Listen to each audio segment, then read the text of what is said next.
Jerusalém estava sofrendo por causa da sua completa ruína. Faz sentido nesse contexto, nessa situação e estado de desgraça em que Jeremias ele estava vivenciando. E a partir do versículo 21, nós vemos então uma expressão de uma grandeza extraordinária, em que Jeremias sai desse caos, desse desânimo, desse sentimento de perplexidade, e ele disse: quero trazer à memória o que me pode dar esperança. Talvez aqui a gente possa fazer uma pergunta, queridos, como nós estamos vivendo hoje, o que é que tem ocupado o nosso pensamento, o que tem dominado a nossa mente, o que é que tem de alguma forma causado dúvidas e incerteza na nossa mente. São reflexões as quais nós devemos fazer também nesse tempo qual nós vivenciamos.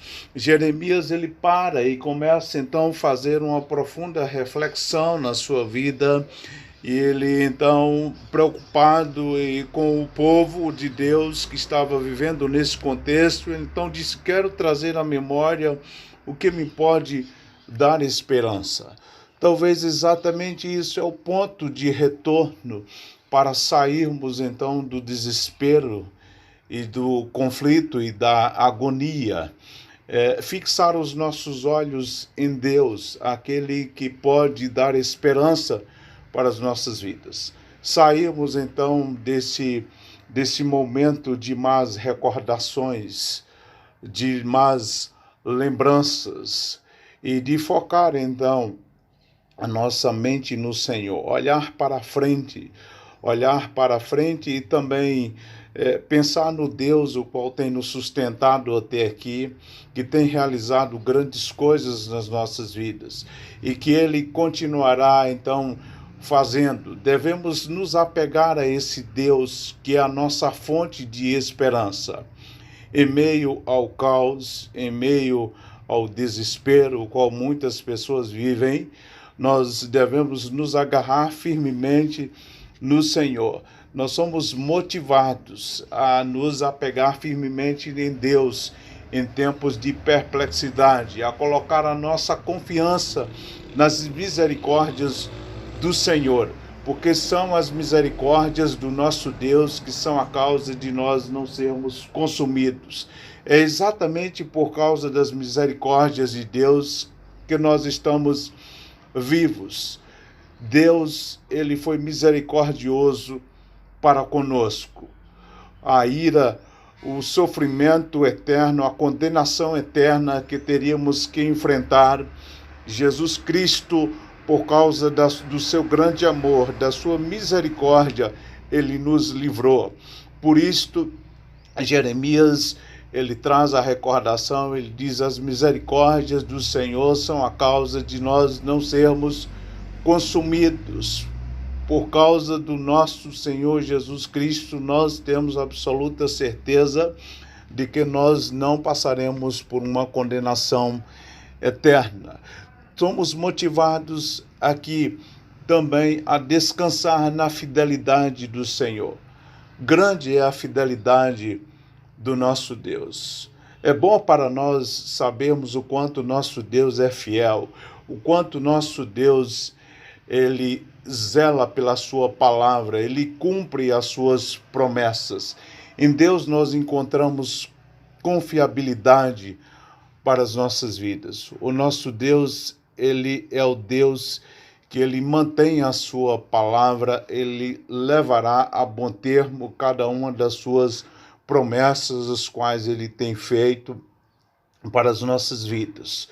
Por meio do nosso Senhor Jesus Cristo, Deus fez um relacionamento, Deus fez uma aliança conosco, de uma relação pactual, de um cuidado qual Deus tem para com as nossas vidas. Então Deus é fiel, grande é a fidelidade do nosso Deus. Ainda que permanecemos infiéis, Deus permanece fiel ao seu nome, à sua palavra, por amor do seu nome, ele sempre continuará cuidando de nós.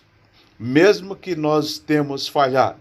Mas o mesmo Deus que Ele é fiel, Ele requer de nós também que mudemos de direção, que voltemos para Ele em fé e arrependimento e que reconhecemos todos os nossos pecados, que reconhecemos as nossas iniquidades, que reconhecemos aonde temos errado e voltemos então para o nosso Deus.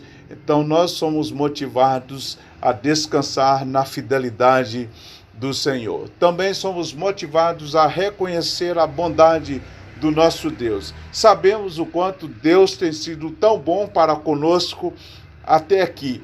Temos experimentado a bondade de Deus a cada dia, a cada amanhecer. Temos experimentado da graça de Deus, da providência de Deus sobre as nossas vidas. Deus sempre tem cuidado de nós e Ele continuará cuidando de nós, porque Ele é o Deus fiel.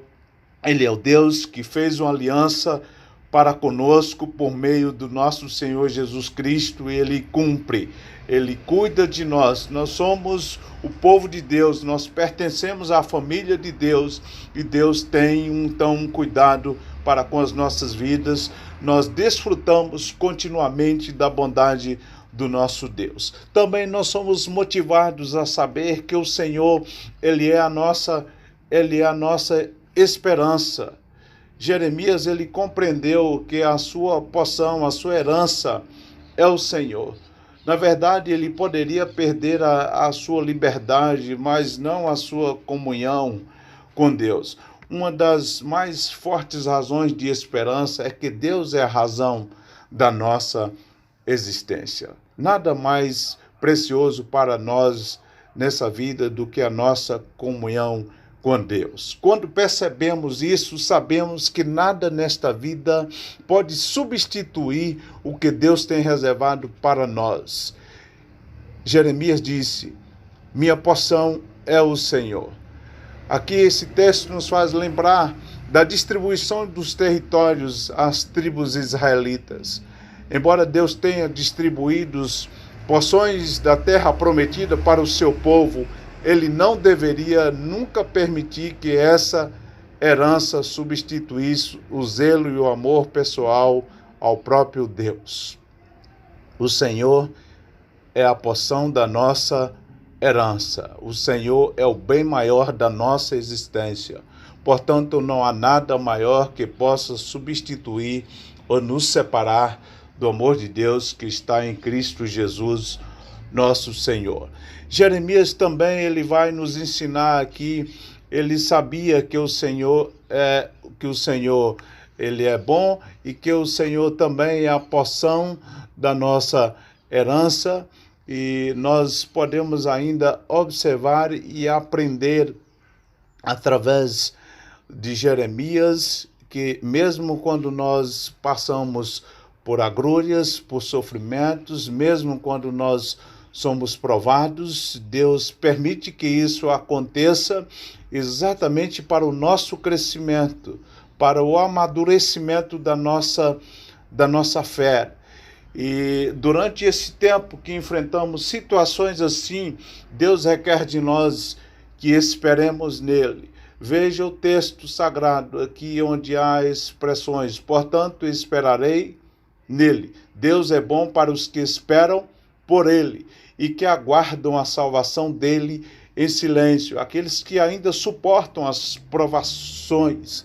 Isso aqui, queridos, nos revela o quanto nós devemos confiar em nosso Deus, nos revela a grandeza de Deus, os atributos de Deus, que nos motiva a buscar esperança em Deus, nas suas misericórdias, e não na força do homem, não botarmos esperança no homem, mas a esperança está em Deus. Somente em Deus nós temos esperança. Só a esperança que provém de Deus, que é capaz de dirimir e de tirar todas as nossas dúvidas e todas as nossas incertezas, onde nós podemos encontrar segurança em nossas vidas. É no Senhor, por meio do nosso Senhor Jesus Cristo.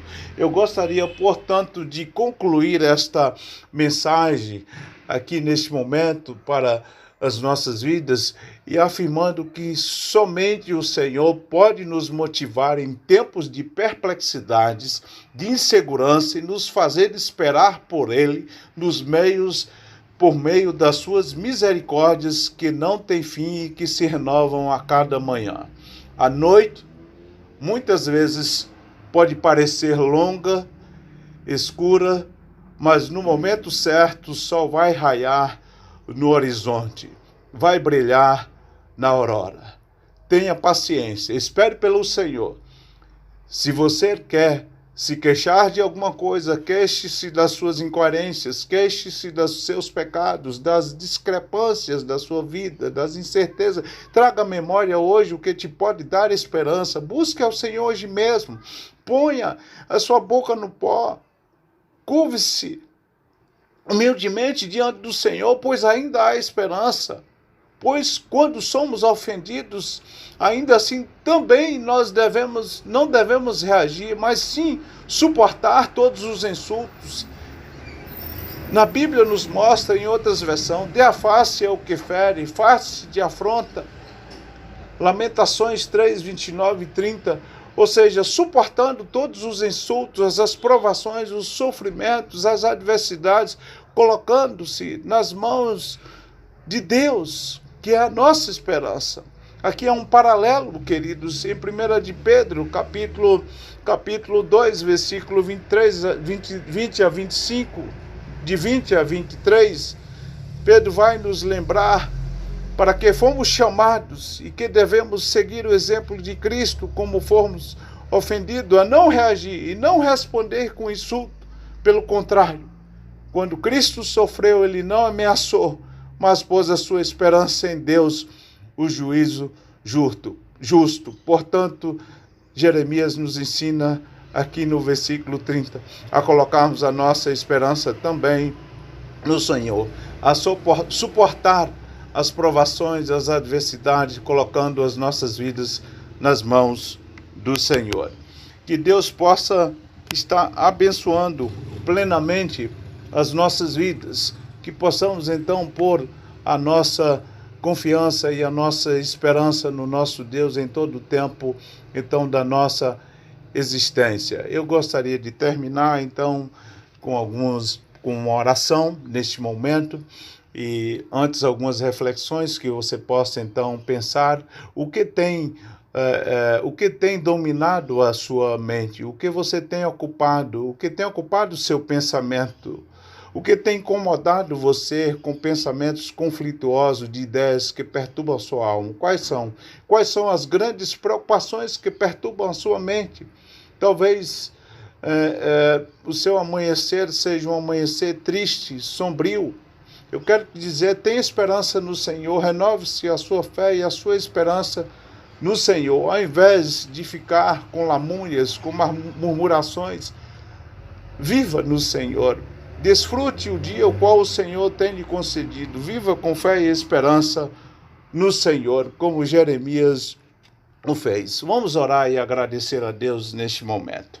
Deus, nosso Pai, nós te agradecemos, Senhor, pela tua palavra, pelas misericórdias do Senhor. Ó Deus, que são a causa de não sermos consumidos. Nós louvamos o teu nome pelos seus atributos, pela sua fidelidade, pela sua bondade, pela sua graça, também pelos sofrimentos, pelas adversidades, pelos momentos nos quais enfrentamos conflitos, ó Deus, das nossas vidas. Nós te agradecemos e te pedimos sabedoria que o Senhor nos conceda para viver todos os momentos para a honra e para a glória do nome do Senhor. Assim oramos a ti, em nome do nosso Senhor Jesus Cristo. Amém.